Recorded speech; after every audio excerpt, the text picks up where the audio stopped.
Israeli Prime Minister Benjamin Netanyahu has revealed that plans are now in motion to target Hamas operatives based in Doha, the capital of Qatar.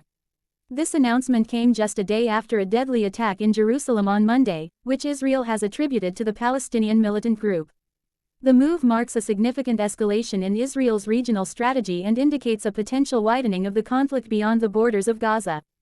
In a statement on Tuesday, Netanyahu said that the attack in Jerusalem, which left several people dead and injured, was a direct result of Hamas's continuing operations and influence, including from leaders operating abroad.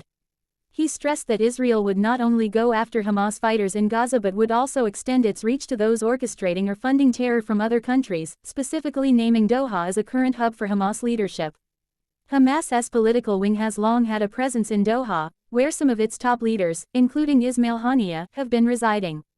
Qatar has historically played the role of mediator in various regional conflicts, including facilitating ceasefire negotiations between Hamas and Israel. However, this new development could put immense pressure on diplomatic relations between Israel, Qatar, and other countries involved in efforts to de-escalate tensions in the region. According to Israeli officials, intelligence gathered in the aftermath of the Jerusalem attack provided clear evidence that senior Hamas figures abroad were involved in planning and financing recent operations.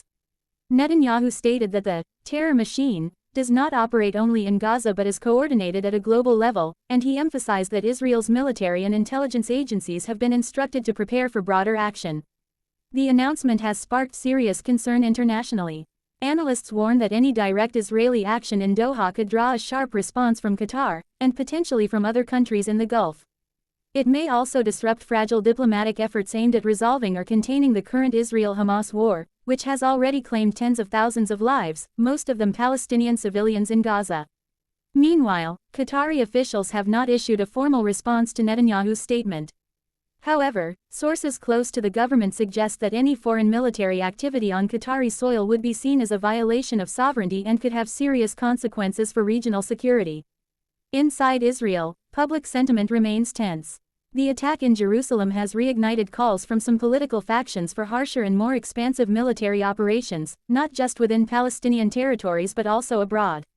Netanyahu, already under pressure from his right-wing coalition, appears to be using this moment to signal a tougher stance and broaden the scope of Israel's anti-Hamas campaign. As the situation develops, the world watches closely. The decision to target Hamas in Doha, if carried out, could mark a dramatic shift in the current conflict, potentially drawing more international players into the crisis. For now, uncertainty looms large, and the risk of regional escalation appears higher than ever.